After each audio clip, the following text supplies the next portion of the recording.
GTV में मुजाहिद बलवी आपको खुशामदीद कहता है। और यकीनी तौर पर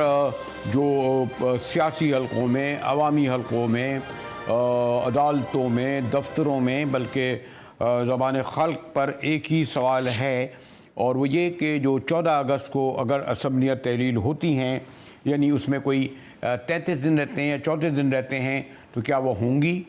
और अगर असम्बलियाँ तहलील हुई वक्त मुकर्ररा पर, तो सूरत में क्या इलेक्शन 90 दिन में होंगे? एक ये भी कहा जा रहा है कि नहीं, 14 अगस्त से पहले 11 अगस्त को भी इलेक्शन मुलतवी हो सकते हैं। इस सूरत में गालिबन 60 दिन में होंगे 60 दिन, 90 दिन, कई इबहाम हैं। उससे भी बड़ा इबहाम तो खैर एक और यही है कि उस पर बाद में आऊँगा गुफ्तगू करने में, कि ये जो गिनती शुरू जो मैं कह रहा हूँ कि इलेक्शन 2023 की हो रही है, तो असम्बलियों को तो बहरहाल डाइड ऑन 14 अगस्त को होना ही है। इसको तो कोई आइन, कानून, कोई अदालत में चला जाए वो नहीं रोक सकता। सवाल ज़्यादा बड़ा ये है कि उसके बाद क्या होगा, ख़ास तौर पर निगरान सेटअप, जिसके लिए कहते हैं जी अभी दुबई में बड़ी तफसीली मीटिंग हुई, लेकिन दोनों फरीक यानी बड़ी पार्टियां इस बात से इनकारी हैं। फिर ये भी सवाल है कि अभी जो ज़्यादा आप इलेक्शन से पहले जब सहाफ़ियों का एक वफ़्द खुसूसी दावत पर यूरोपीय यूनियन गया, तो वहाँ पर यूरोपीय यूनियन ने अपने तहफ़्फ़ुज़ात का इज़हार किया इस हवाले से कि उनका कहना था कि जनवरी से लेकर जुलाई तक हम 6 माह से इंतज़ार कर रहे हैं कि पाकिस्तान की जानिब से, यानी इलेक्शन कमीशन ऑफ पाकिस्तान की जानिब से उन्हें ऑफिशियली मदऊ नहीं किया गया। जी हाँ, वो कहते हैं जी उन्हें ऑफिशियली मदऊ नहीं किया गया, और कहते हैं अब अगर दावत दी भी गई, और फिर ये सुना गया कि जब ये ख़बर लीक हुई, यानी पाकिस्तानी सहाफ़ियों की यूरोपीय यूनियन के हुक्काम से मुलाकात के दौरान, तो फिर उसी वक्त फ़ौरन उनको दावत दी गई। लेकिन उन्होंने ये कहा कि हम अब जो है हमारे लिए मुमकिन नहीं रहा कि हम कोई जो कई सौ लोगों पर वफ़्त होता था, फिर मुकामी इदारों के ताउन से करते थे कि वो करें, और अब जो होगा वो हम एक भेजेंगे यकीनन एक कमेटी जो 40-50 लोगों पर मुश्तमिल होगी। तो इस लिहाज से इलेक्शन होने के हवाले से बेशुमार सवाल आते हैं। हुकूमती इत्तेहादी मुतदाद दावे कर रहे हैं, तो हम अब वो इसरार से कह रहे हैं कि इलेक्शन होंगे या नहीं होंगे। ये और बात है कि एक ऐसे वक्त में जबकि एक बड़ी पार्टी के कायद को के बारे में ये भी फैसला नहीं हो सका कि वो हिस्सा ले सकेंगे या नहीं, वो पार्टी हिस्सा ले सकेगी या नहीं। फिर सबसे बढ़कर ये कि जो सैकड़ों या हज़ारों की तादाद में कारकुन हैं, उनके मुकदमात के उस वक्त तक फैसले आ जाएंगे या नहीं, वो उम्मीदवार बन सकेंगे नहीं। इस तरह के बहुत सारे सवाल हैं। मैंने ज़हमत दी है अफसा कमल को, जो इस अफसा कोमिल को, जो यूरोपीय यूनियन जो पाकिस्तानी सहाफ़ियों का वफ़द था उसमें शामिल थीं। जी अफसा, बड़ा आपका शुक्रिया। मैं कुछ उसके फॉलोअप पढ़ रहा था, कुछ लोगों ने प्रोग्राम किए, कुछ ख़बरें आईं कि जो आपका 6 रुकनी वफ़द गालिबन यूरोपीय यूनियन की दावत पर गया था। यकीन खाली मसला इलेक्शन पाकिस्तान के नहीं थे, और भी इशूज़ होंगे, लेकिन हमारा फोकस बहरहाल इलेक्शन भी है। तो इस बात पर यानी हमें तो हैरत हुई कि जो इंकशाफी कहा जाएगा, ब्रेकिंग न्यूज़ कहा जाएगा, जिसमें वो कह रहे हैं कि हमें इलेक्शन कमीशन ऑफ पाकिस्तान ने ऑफिशियली बाज़ाब्ता कोई दावत नहीं दी है। अफसा बीबी जी बहुत शुक्रिया बरेलवी साहब, एक तो आपने मुझे दावत दी है। बिल्कुल, इस हवाले से जो हमारी एक बड़ी एक्सक्लूसिव किस्म की ऑन द रिकॉर्ड मीटिंग हुई थी, वो एक यूरोपियन यूनियन के जो पार्लियामेंट के रुकन हैं उनके साथ हुई थी, जो कि उनके ऑब्जर्वेशन जो मिशन होता है यूरोपियन यूनियन का, उसके हेड भी हैं। अगर आपको याद होगा तो 2008 के और 2013 के और 2018 के जो इंतखाबात थे, उसमें जो ऑब्जर्वेशन मिशन था उसको उन्होंने हेड किया था। और 2018 में उन्होंने जो प्रेस कॉन्फ्रेंस पे की थी यहाँ पर, उसके भी बहुत चर्चा पाकिस्तान के अंदर हुआ था। उन्होंने बड़े जो पाकिस्तान की जो इलेक्शन था उसमें जो बेकायदगियां थी उसके हवाले से बड़ी खुलकर उन्होंने बात की थी। उनके साथ हमारी जो एक मीटिंग रही, उस पर उनसे जब दरियाफ्त किया गया कि अब तक कोई दावतनामा मौसूल हुआ, तो उन्होंने कहा कि ये बिल्कुल मशरूत होता है पाकिस्तान की तरफ से दावत के हवाले से जो ऑब्जर्वेशन मिशन होता है, क्योंकि ऑब्जर्वेशन मिशन जो है उसमें बहुत बड़ी तादाद होती है ऑब्जर्वर्स की, तकरीबन 500 से 600 होते हैं। तमाम EU मेंबरान ममालिक के जो वहाँ पर रिप्रेजेंटेटिव्स हैं वो सब उसके अंदर शामिल होते हैं। लेकिन एक वजह उसके अंदर ये बताई गई थी कि दावत नहीं दी गई। लेकिन इससे ज्यादा एक और वजह बताई गई थी, वो ये थी कि इस बार उन्होंने खुद से ये भी डिसाइड किया है कि एक्सपर्ट मिशन भेजा जाएगा। एक्सपर्ट मिशन में तकरीबन 60 से 90 के दरमियान लोग होते हैं जो एक्सपर्ट्स वहां से आते हैं, और उनके साथ जो यहाँ के उनके कॉलीग्स होते हैं वो भी मिलकर जो है वो इलेक्शन को ऑब्जर्व करते हैं। तो तमाम जो कॉस्ट और उन चीज़ों को देखते हुए जो मेरी जो इसकी अंडरस्टैंडिंग और ऑब्जर्वेशन रही है, उसमें पाकिस्तान की दावत से ज़्यादा इसके अंदर अहम उनका अपने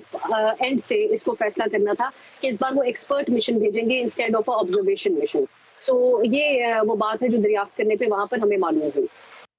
लेकिन अब सा ये जो यूरोपीय यूनियन का तो अपनी जगह जो उन्होंने जिन तहफ़्फ़ुज़ात का आप लोगों से किया, लेकिन जैसे मैंने कहा भी था कि 34 दिन रह गए हैं, और इलेक्शन कमीशन का आपने देखा होगा कि जो अभी मई के इलेक्शन के हवाले से वो तो कमीशन तैयार था इलेक्शन करने के लिए, लेकिन फिर बाद में जब उसने कहा कि जनाब हमें फंडिंग ही नहीं होगी, जो 1 अरब रुपये शायद गालिबन चाहिए थे, जब हमें महकमा दिफा कह रहा है कि जब हम आपको, इन लोगों ने लिख के दिया बाकायदा कि हम आपको सिक्योरिटी भी नहीं दे सकते, एजुकेशन डिपार्टमेंट ने कहा कि हम आपको टीचर नहीं दे सकते, जगह नहीं दे सकते, ये जवाब दिए। तो इसी तरह इलेक्शन कमीशन अभी मई के इलेक्शन करा नहीं सका। हम इसीलिए सवाल उठा रहे हैं कि यूरोपीय यूनियन छोड़िए, क्या इनके खुद इंतजामात हैं, और ये टेक्निकल से ज़्यादा मैं जोर दूंगा सियासी वजूह हैं मई के इलेक्शन जो ज़िमनी नहीं हो सके, और अभी भी शायद वही सूरत हाल है। यानी सियासी मसला ये ज़्यादा है ना कि यूरोपीय यूनियन मॉनिटर करने आए, कि सवाल उठा सकते हैं फेयर इलेक्शन पर, और दीगर उमूर भी अभी तक मुझे लग रहा है कि रोड मैप तैयार नहीं है इलेक्शन के लिए, हमें ऐसा लग रहा है। जी मैंने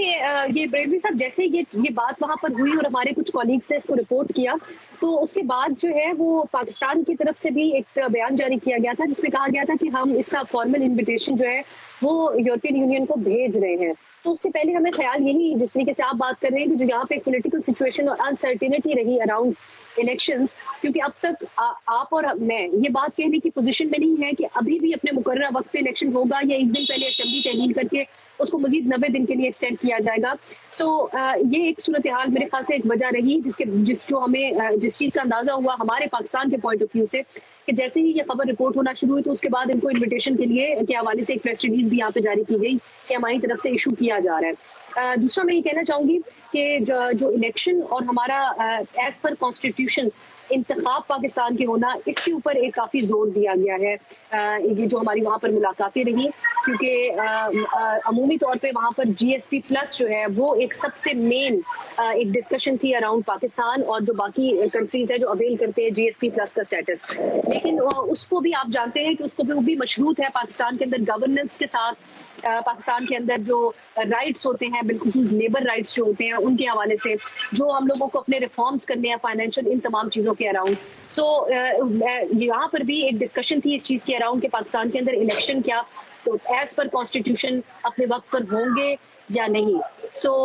ये मैं ज़रूर मेंशन करना चाहूँगी कि जैसे ही ये बातें वहाँ पर रिपोर्ट हुई तो पाकिस्तान की तरफ से भी ये बात कही गई है कि हम जो है वो एक फॉर्मल इन्विटेशन यूरोपियन यूनियन के ऑब्जर्वेशन मिशन को भेजेंगे। तो ये तासुर मेरे ख्याल से दुरुस्त नहीं है, पाकिस्तान भी अवॉइड कर रहा है। मेरे ख्याल है आपसा ये शायद हमारे एंगल से ज़्यादा अहम है। यूरोपीय यूनियन जब या गैर मुल्की वफूद आते हैं, और जो आपने जिक्र भी किया था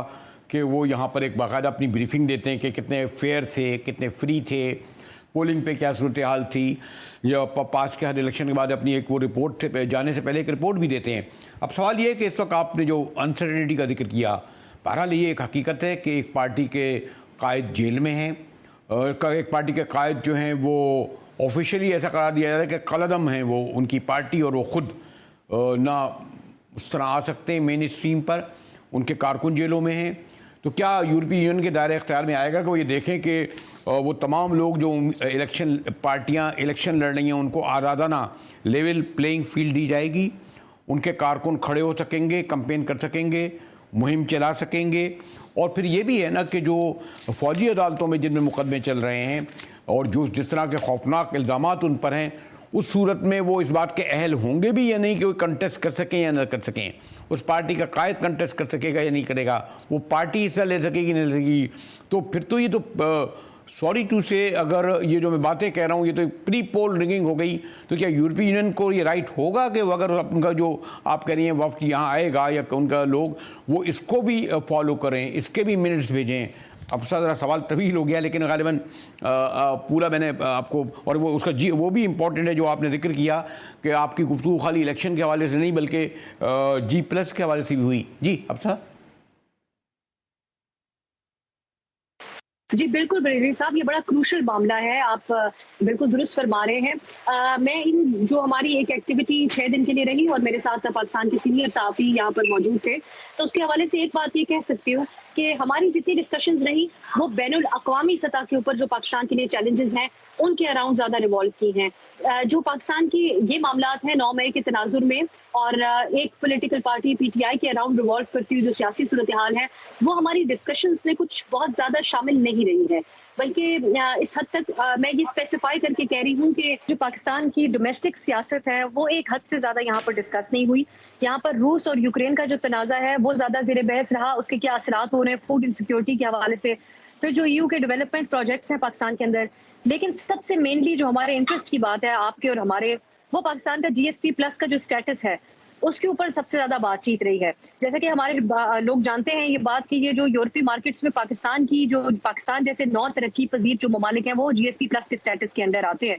उनको बगैर टैक्स या बहुत कम टैक्स के साथ उनकी यूरोपीय मार्केट के अंदर उनकी प्रोडक्ट्स की रसाई का जो मामला है इसको बहुत सीरियसली देखा जा रहा है। लेकिन नई बात इसके अंदर ये है कि EU की जो पार्लियामेंट है उसका इलेक्शन होने जा रहा है, तो वहां पर एक चीज अनयूजुअल ये हो रही है कि एक तो जो अच्छी खबर हमारे लिए निकली वहां से वो ये थी, और ये इन मुलाकातों के बाद ये खबर बाकायदा तौर पे निकली और एम्बेसडर जो पाकिस्तान के अंदर है EU की रीना कयोन का, उन्होंने इस बात का ऐलान किया कि इसको 4 साल के लिए जो है वो एक बहस जारी है कि इसको 4 साल के लिए एक्सटेंड कर दिया जाएगा एज इट इज इन्हीं शराइत के साथ जो भी चल रहा है। सिर्फ पाकिस्तान नहीं बल्कि तमाम इन 9 ममालिक के लिए जो GSP का स्टेटस जो है उसको जो जिनके पास मौजूद है। सो यहाँ पर जो ये बात बताई गई वो ये थी कि इसको जो EU कमीशन है वो 4 साल की एक्सटेंशन देना चाह रहा है, लेकिन वहां पर जो उनकी काउंसिल है, क्योंकि ये बहुत मुख्तलिफ तरीके से वर्किंग होती है, हम में से बहुत सारे लोगों के लिए ये बात जानना नया था कि EU कैसे काम करता है, कैसे ऑपरेट करता है, क्योंकि इतने सारे मेंबर ममालिक हैं और उन सब का पॉइंट ऑफ व्यू होता है। तो जो उनकी काउंसिल और पार्लियामेंट है उनके सामने ये बात अब रखी गई है और एक बहस जारी है कि पाकिस्तान का जो GSP स्टेटस है इसको 4 साल के लिए एक्सटेंड तो किया जाए, लेकिन अब 4 साल हो या उससे कम हो ये फाइनलाइज वहां पर होना बाकी है। लेकिन जो उनके अगले इलेक्शंस हो उसके बाद नई शराइत के साथ जो है वो नई स्कीम तैयार की जाए। ये अहम बात है यहाँ पे कहना कि मुतअद्दिद बार ये बात कही गई, जो नई स्कीम होगी वो बहुत क्रिटिकल हो सकती है पाकिस्तान और ऐसे ममालिक के लिए जो इम्प्लीमेंट नहीं करते शराइत को मुकम्मल तौर पे या उसके रास्ते में कोई ना कोई रुकावटें रहती हैं। सो जो नई शराइत हैं उसमें सबसे इंपॉर्टेंट बात होगी री एडमिशन ऑफ इलीगल इमिग्रेंट्स। आप जानते हैं कि जो कश्ती का हादसा पेश आया था उसके बाद वहां पर यह बात बहुत ज्यादा जोरों शोर से जारी है कि जिन ममालिक से गैर मुल्की तारकीन वतन आए हुए होते हैं उनको वापस भेजने का एक मैकेनिज्म होना चाहिए, और ममालिक उसके लिए कॉपरेट नहीं करते, वो कहते हैं ये हमारे लोग ही नहीं है। सो ये एक शर्त अगली दफा आ सकती है जिसमें री एडमिशन ऑफ इलीगल इमिग्रेंट्स होगा। उसके अलावा एक प्लान ऑफ एक्शन, जो मुझे बहुत इंपॉर्टेंट बात लगी कि जैसे एक प्लान ऑफ एक्शन फैटफ की तरफ से भी मांगा गया था, अब एक प्लान ऑफ एक्शन सामने आ सकता है। इन सब चीजों के साथ जो एक बहुत अहम बात कही गई वो ये थी कि अगले इंतखाब के बाद वहां पर भी जो नेशनलिस्ट पार्टीज हैं उनकी बहुत ज्यादा धूम है इस वक्त यूरोप के अंदर। अभी जो पार्टीज हैं वो जो इमिग्रेंट्स तारकीन वतन होते हैं उनके लिए नर्म गोशा रखती हैं। आगे जिस किस्म की राइट विंग पार्टीज आ सकती हैं वो जो है वो बड़ा सख्त गिर ख्याल रखती हैं इलीगल इमिग्रेशन के हवाले से या इमिग्रेशन के हवाले से इन जनरल। सो जो शराइत हैं उस बारे में एक मौके पे ये भी बात कही गई कि वो इतनी सख्त हो सकती हैं कि उसके ऊपर कंप्लाइंस करना कई ममालिक के लिए शायद आसान ना हो, लेकिन वो बहुत अहम होंगी और बहुत क्रिटिकल होंगी उन ममालिक की अपनी गवर्नेंस और दीगर मामला के हवाले से। तो अब जो सवाल आपने पहले पूछा था उसको मैं वहीं पे कनेक्ट करना चाहूंगी आके कि अगले इलेक्शन में उनका एक्सपर्ट मिशन भी आएगा तो वो इन चीजों के ऊपर बड़ी गहरी नजर रखेगा कि यहाँ पे फ्रीडम ऑफ एक्सप्रेशन की क्या हालात है और तमाम सियासी जमातों को क्या मुतवाजी मुकम्मल हालात मिल रहे हैं या नहीं इलेक्शन में पार्टिसिपेट करने के लिए। क्योंकि अफ्तार ने न सिर्फ ये कि पाकिस्तान के हवाले से और इलेक्शन के हवाले की जिस पे मैं उनकी तवज्जो ज़्यादा देना चाह रहा था, लेकिन साथ में उन्होंने जो एक अहम नुक्ते उठाए कि यूरोपीय यूनियन के पेश नज़र इलेक्शन में तारकीन वतन का अपनी जगह मसला ये भी होगा कि यहाँ पर लॉ एंड ऑर्डर की सिचुएशन कैसी होगी, यहाँ किन हालात में इलेक्शन हो रहे हैं। तो इस एतबार से मैंने कहा कि ये पस मंज़र में चला जा रहा है और उसका सबब यह है कि इलेक्शन कमीशन जिस रफ्तारी से ये सब प्रोसेस को चला रहा है और ख़ास तौर पर मई में जो इलेक्शन वो ज़मीनी नहीं करा सके, आखिरी दिन तक कहते रहे कराएंगे, उसके बाद ये सवाल फिर भी अपनी जगह रहता है कि इलेक्शन 14 अगस्त को असम्बलियों की तहलील के बाद 60 दिन या 90 दिन में होंगे। सवाल अपनी जगह मौजूद है। हम एक ब्रेक के बाद आपसे मुलाकात होगी।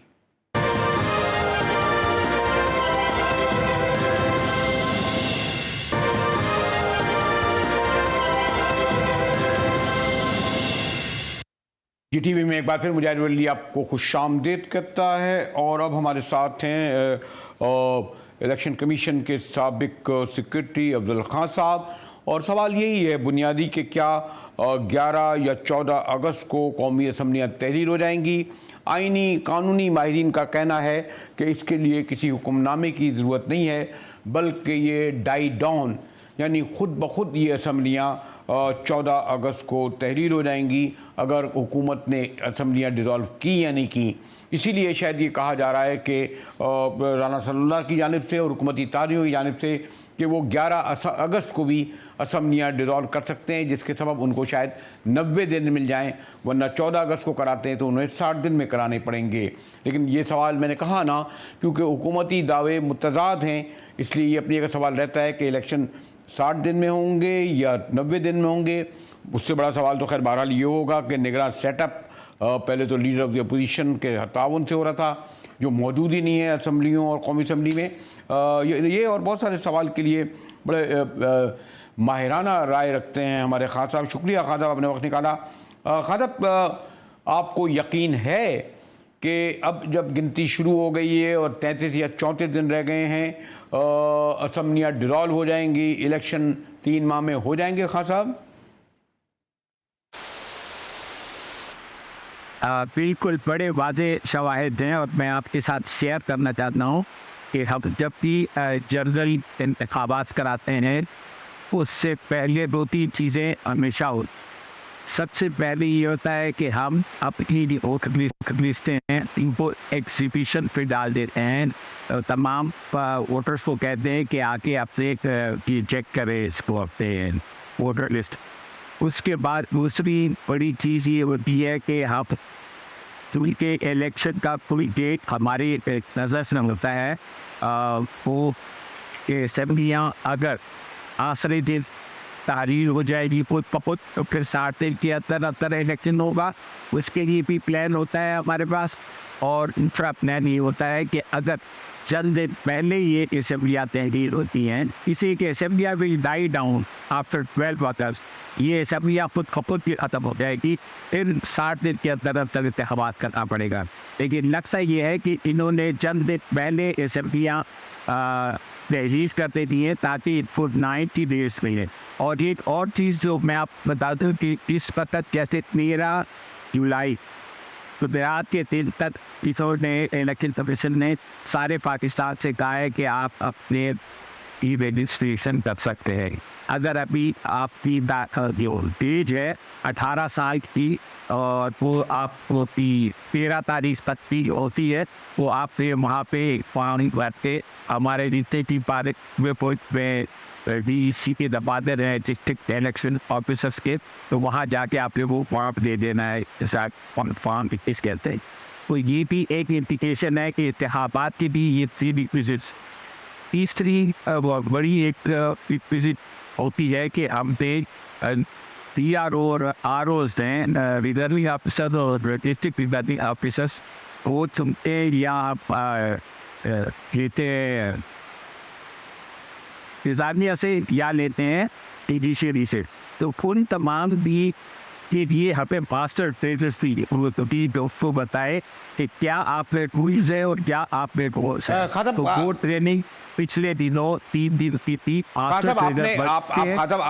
साहब आपने बजा तौर पर दुरुस्त कहा कि जिन 3 बुनियादी बातों को आप बता रहे हैं कि वो इलेक्शन कमीशन ने तकरीबन पूरी कर दी हैं, लेकिन फिर सवाल ये होता है कि जो मई में जो पंजाब असम्बली और KP डिज़ोल्व हुई थी, उस वक्त भी इलेक्शन के 2 दिन पहले तक इलेक्शन कमीशन ये कह रहा था कि हम इलेक्शन कराएंगे, लेकिन वो कह रहे थे कि हम इलेक्शन कैसे कराएं। क्योंकि वज़ारत ख़ज़ाना ने कहा कि जनाब हमारे पास तो 1 अरब 10 करोड़ है ही नहीं। वज़ारत दिफा ने कहा कि जनाब हम सिक्योरिटी नहीं दे सकते। वज़ारत एजुकेशन ने कहा कि जनाब हमारे पास टीचिंग का अमल ही नहीं है, पढ़ाई लिखाई हो रहा है। तो उन्होंने तो ये वजूद दे दी। पुअर मैं लफ्ज़ इस्तेमाल करूँगा, इलेक्शन कमीशन जो आज़ाद देता है, हुक्म देता है, बेबस हो गया। और उसका सबब ये था कि पार्लियामेंट में हुकूमती इत्तेहादी खड़े होकर कह रहे थे खुलेआम कि जनाब ये हम मई के इलेक्शन नहीं होने देंगे और इलेक्शन जो है वक्त मुकर्ररा पर होंगे और एक साथ होंगे और तमाम जगह एक साथ होंगे। इसलिए ये जो आप जो 3 चीज़ बताया ये तो लागू उस वक्त भी हो रही थी। खान साहब,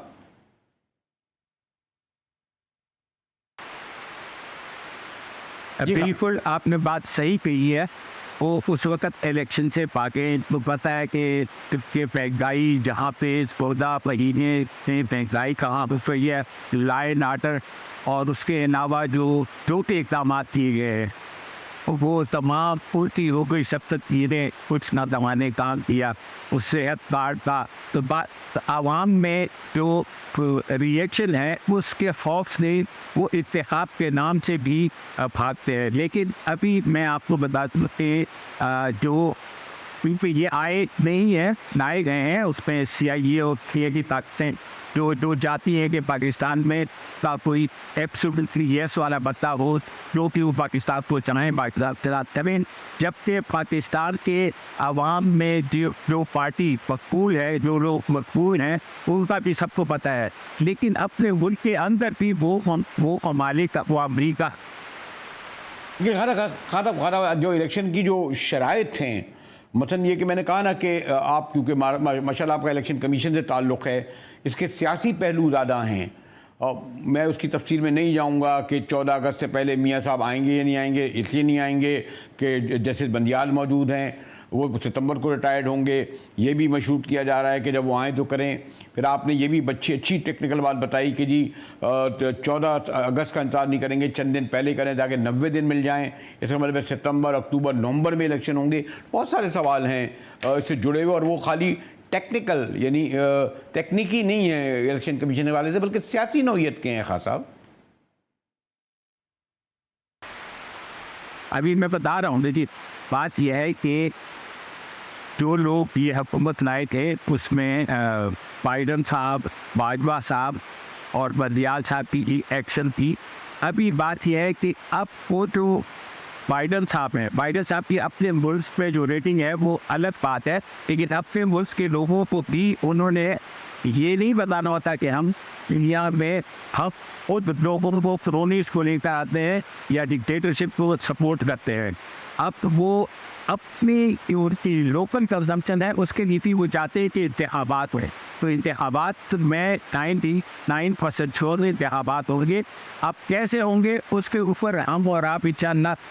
मुसलसल बात करते रहेंगे। लेकिन बात यह है कि अगर पूरा पाकिस्तान निकल आता है तो और वो वोट 80 और 90% या 70% भी वोट पोल हो जाता है, टर्न आउट हो जाती है, तो उसके नतीजे बिल्कुल ऐसे ही होंगे जैसे जुलाई में इलेक्शन हुआ था और 37 में से 30 टेक पार्टी ली गई। ठीक है, तो मोहतरम अफजल खान साहब को तो यकीन भी है, लेकिन फिर शक व शुबात का इजहार भी। ब्रेक के बाद आएंगे तो बहरहाल पंजाब की सियासत से चौधरियों को अलग करके नहीं दिया जा सकता। पिछले 1.5 माह से जो साबिक वज़ीर आला और चौधरी परवेज़ इलाही के साथ जो सलूक जेल में हो रहा है, जिस तरह उनको एक मुकदमे के बाद दूसरे मुकदमे में पकड़ा जा रहा है। और एक अफसास अमर ये भी था कि चौधरी ख़ानदान जो 50 साल से एक था, न सिर्फ तकसीम हो गया बल्कि एक चौधरी दूसरे चौधरी के ख़िलाफ़ आ गए, घर के दरवाजे तोड़े गए, एक दूसरे का साथ न दिया। और अभी भी जब तमाम केसों में जमानत हो चुकी है, ख़ासतौर पर अभी रब्ता करेंगे अपने ब्यूरो चीफ से,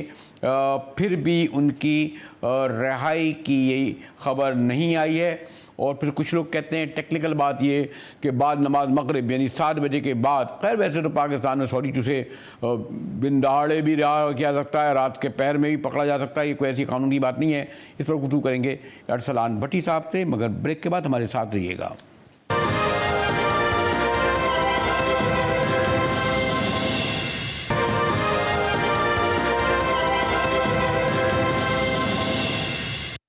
GTV में एक बार फिर मुजाहिद बिलवी आपको खुशामदीद कहता है और पंजाब की सियासत के यानी चौधरी घराने का जिक्र के बगैर मुकम्मल नहीं हो सकती। जिस तरह उन्होंने ख़ास तौर पर चौधरी परवेज़ इलाही ने थाना कचहरी जेल झेली है, मैं ये नहीं कहूँगा इस उम्र में बीमारी के बावजूद, और वो भी कैदी भी हैं अपने ही दोस्तों के, अपने मैं क्या कहूँगा, बराह रास्त सवाल करता हूँ अपने ब्यूरो चीफ सरदार भट्टी से कि चौधरी साहब का एक बार फिर रिहाई का हुक्मनामा यानी ज़मानत तो हो गई थी, रिहाई हुई न हुई। जी भट्टी साहब, एक से कई बार ऐसा हुआ कि चौधरी परवेज़ इलाही साहब अब आने वाले हैं, रिहा होने वाले हैं शाम को, और फिर कुछ लोग पकड़ने आ जाते हैं किसी और केस में। अब क्या सूरत है जो फाइनली उनकी जो ज़मानत हुई है चौधरी साहब की? बहुत शुक्रिया बरेलवी साहब। ये असल में 3 मुकदमात हैं मुख्तलिफ, और उसमें गुजरांवाला के 2 मुकदमात हैं। एंटी जो है आपकी जो होती है इंसदाद रिश्वत वाली जो केस है उसमें अंदर भी हैं। ये बैंकिंग कोर्ट का एक केस था, चौधरी परवेज़ इलाही की बुरी ज़मानत का फैसला जारी हुआ है, जिसमें कहा गया कि ना तो उनको नामजद किया गया, ना ही उनके किसी एक शहरी की बुनियाद पर उनको पकड़ लिया, वो साबिक वज़ीर आला रह चुके हैं, और मोहम्मद ज़मान नामी कोई शख्स था जिन्होंने बयान दिया और उनको नामजद किया गया, ना उनके रकम का कोई सोर्स है, ना ही उनको जो है FIA ने कोई रकम का बताया गया है, ना ही FIA ने मुकम्मल तौर पर चालान जो है अदालत के सामने रखा है। तो इसलिए उनका एक तहरीरी फैसला जारी करते हुए उन्होंने कहा कि साबिक वज़ीर आला पंजाब हैं और उनको जो है हर सूरत अदालत में ज़मानत बादस गिरफ्तारी जो है उसको जो है वो कंफर्म करती है। लेकिन अभी भी चौधरी परवेज़ ये 5 लाख के मचल के जो है उन्होंने दाखिल किए आज, लेकिन वो ज़मानत जो है उनकी बिल्कुल कंफर्म हो गई। लेकिन उसके बावजूद चूँकि दीगर 2 मुकदमात अभी बाकी हैं जिनके अंदर उनको जेल में ही रखा जाएगा, उनकी ज़मानत एक केस में हुई है, जिस तरह मैंने आपको पहले बताया कि इंसदाद रिश्वत जो ACE कोर्ट है उसके अंदर जो है अंदर वो उनका ज़मानत अभी तक नहीं हुई है, उसमें पेशियाँ पे आ रहे हैं लेकिन उसमें ज़मानत अभी भी रहती है। गुज़िश्ता कुछ दिन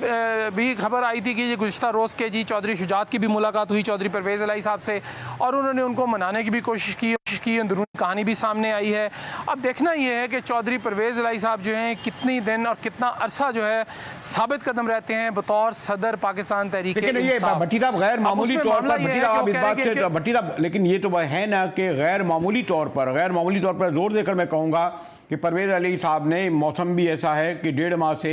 और गालिबन उनको हम भी थोड़ा बहुत पता है कि 1 क्लास तो बहरहाल नहीं दी गई है, शायद B क्लास दी गई हो, क्योंकि कहते हैं पंखा कभी चलता नहीं और गालिबन उनको झूठ बोलने की ज़रूरत नहीं है। चौधरी परवेज़ इलाही को एक रवायती आदमी है, तो उनके साथ जो ये जो इसलिए हो रहा है सलूक, और ख़ास तौर करने वाले भी वो जो कहते हैं सियासत के यहाँ ना दिल होता है ना खूनी रिश्ता होता है, क्या मुश्किल है चौधरी शुजा हुसैन के लिए कि वो परवेज़ इलाही को 1 मिनट में ना छुड़ा सकें? भट्टी साहब आपको तो पता है, बड़ी करीब से देखते रहे इन घरानों की सियासत को, सिर्फ मसला यही है कि उन्होंने सरेंडर नहीं किया।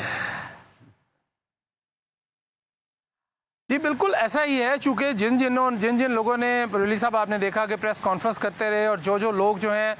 तायब होते रहे उनको तो उन्होंने मान लिया और उनको छुड़ा भी दिया। मुकदमात भी जो हैं मुकदमात ख़त्म नहीं हुए लेकिन उनकी ज़मानतें होंगी और वो जेल से या हिरासत से बाहर आ गए। अब देखना ये था कि चौधरी परवेज़ इलाही साहब जो हैं वो कितनी देर साबित कदम रहते हैं, चूँकि मोनिस इलाही जो हैं वो पहले ही मुल्क से बाहर हैं, वो लंदन बैठे हुए हैं, उससे पहले वो स्पेन में थे, उनसे कोशिश की गई, राब्ते की, तो उन्होंने कहा कि आप साबित कदम रहें, कोई मसला नहीं है। लेकिन चौधरी परवेज़ इलाही को जिस तरह आपने कहा कि C क्लास है, उनकी बिल्कुल C क्लास है, कूलर भी दिया गया, और IG पंजाब को आज एक केस में उन्होंने जज साहब ने ये कहा, तंबीह की बल्कि कि अगर उन्हें कुछ हुआ तो आप जिम्मेदार होंगे और उनकी मुनासिब सहूलियात उनको जेल में मिलनी चाहिए। जिसके बाद जो जेलर हैं उन्होंने, जेल सुपरिटेंडेंट जो हैं उन्होंने ये बताया कि जी उनके कूलर में बर्फ़ रखी जा रही है ताकि उनका कमरा ठंडा रहे और उनको हर तरह की सहूलत मुयस्सर है, वहाँ पे उनका वॉशरूम भी बेहतरीन कर दिया गया है और तमाम सहूलतें उनको जेल में मुयस्सर की जा रही हैं, उनको दी जा रही हैं। अब चौधरी परवेज़ इलाही लेकिन उससे मुतमिन नहीं है, ज़ाहिर है वो जो साबिक वज़ीर आला है उनका यही ख्वाहिश है कि उनको A क्लास दी जाए, चूँकि उन्होंने इस ख्वाहिश का भी इज़हार किया था कि उनको सर्विसेज अस्पताल दाखिल कर दिया जाए ताकि वो अपना इलाज भी साथ साथ जारी रख सके, चूँकि मरीज़ भी हैं। अब देखना ये है कि चौधरी परवेज़ इलाही जो है वो कितनी देर साबित कदम रहते हैं। और इस पर जो आपका सवाल है कि चौधरी शुजात क्या अमर माने हैं कि उनको 1 मिनट में ना छुड़ा सकें, बिल्कुल दुरुस्त है कि चौधरी शुजात साहब के कहने पर पूरी हुकूमत जो है वो उनके पीछे लग जाती है और उनको छुड़ा भी सकती है और कह भी सकते हैं और केस भी ख़त्म हो सकता है। लेकिन फ़िलहाल ऐसा कोई हमें महसूस नहीं हुआ। आज की भी जो समाअत हुई उसके अंदर भी